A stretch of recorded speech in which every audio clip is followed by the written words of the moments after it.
Alright guys, welcome back to the channel. Back here in the back section of, I guess you'd call it warehouse number 2. Well, I guess it's warehouse number 3. Getting ready to enclose this area. You've probably seen some videos, but having a hard time finding somebody that wants to work with 20-foot tall ceilings, 25-foot tall ceilings over there. We're gonna get it done one way or the other. Big old monster door here because everything we bring in and out is freaking big. This will also be where we probably store some of our large center console and offshore performance boats in the off season or ones that are for sale. Across the street from our main location. I know it gets confusing if you don't follow regularly, but we do have a fair amount of different areas, so we need to start naming them something so everybody knows. But this video today is of this Camaro. This is a 73 Chevrolet Camaro. As you can see, it's not doing a wheelie. It has no motor in the front. We're going to bring you another video with this car, but just wanted to capture one while it was sitting up here and just happened to walk around back and it caught my eye. And she's not perfect, and the window's down and it's raining. But this car was actually owned by a high school friend of mine. She passed away a few years ago. There's a lot of story behind it that may not mean anything to anybody else, but I can promise you we're gonna bring you some content about it, and this car's gonna get put back on the road. It needs a motor. He pulled it off the road. Pretty sure the motor blew up. We had lost touch on and off over the years. He was a local boy.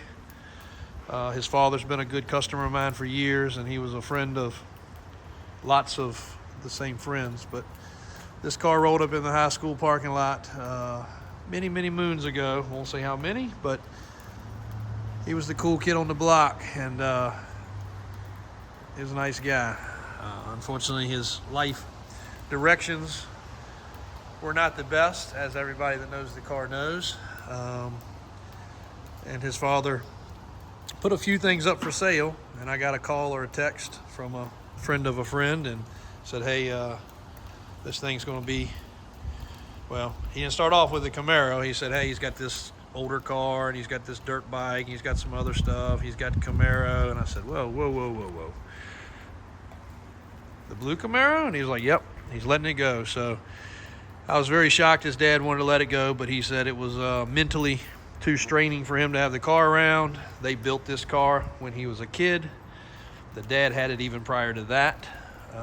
This does go back to the 90s, just to give you a hint. So this era of Camaro was still super sweet.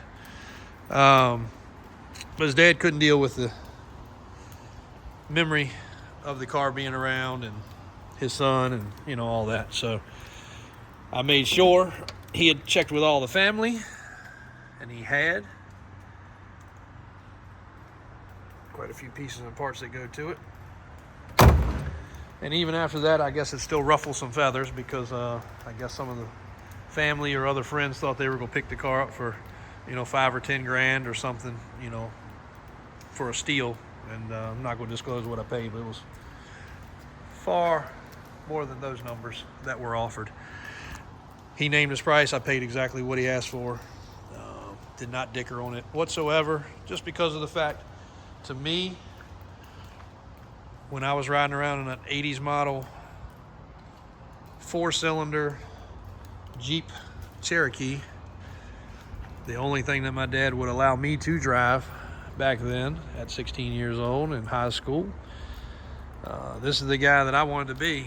This was the dad and son relationship I wanted to have. And everybody knows, you know, my father started this business, and I kind of took it over in the early to mid 2000s, and then kind of fully took it over a few years after that, to where he still worked every day right by my side, but I did pretty much the buying and the selling and the managing and running. And instead of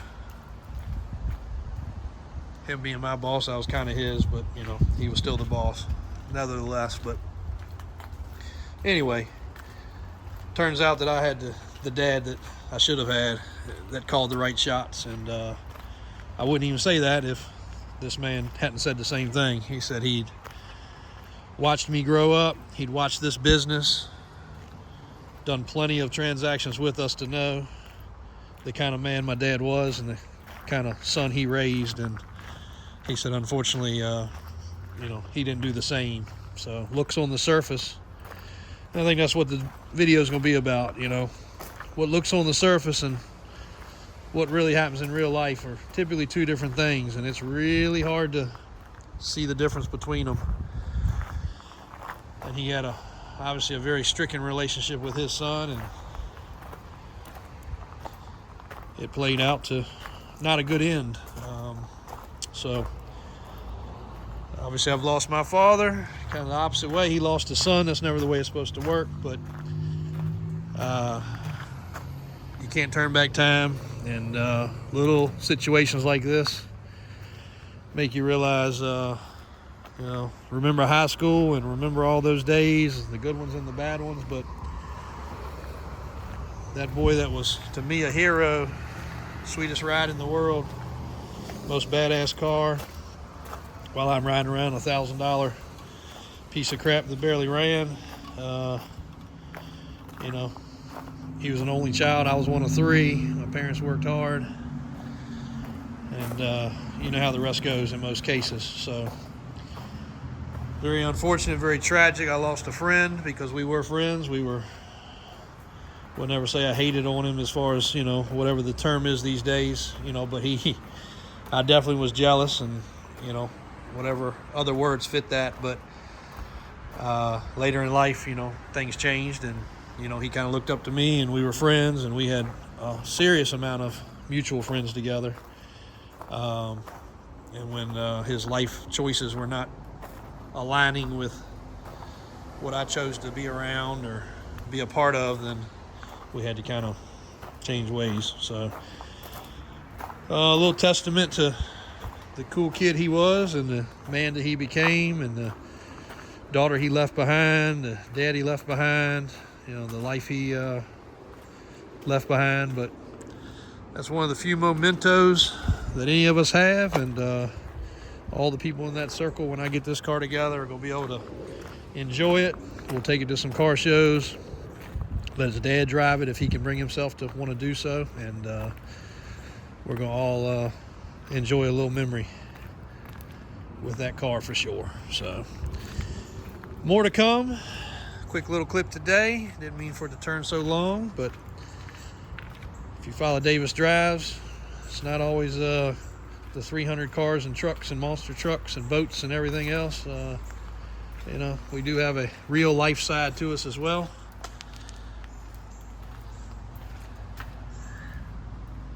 And this is one of them that brings a lot of that back to the surface. So thanks for watching today. Davis Drives, Davis Auto Sales, Davis Off-Road, Davis Performance, Davis Water Sports, above average trucks. All one and the same in a lot of ways. So if you need a tow truck, work truck, or anything like that, reach out to us. We'll bring you a car lot video in the next few days. Great inventory over there as well. Appreciate you guys liking the content. Click and subscribe. Drop a comment. We're trying to be more interactive. And if you see something you like, check the website or shoot us a message or give us a call, 804-271-0030. Thanks for everybody supporting us. 48 years we're coming up on in business at Davis Auto Sales.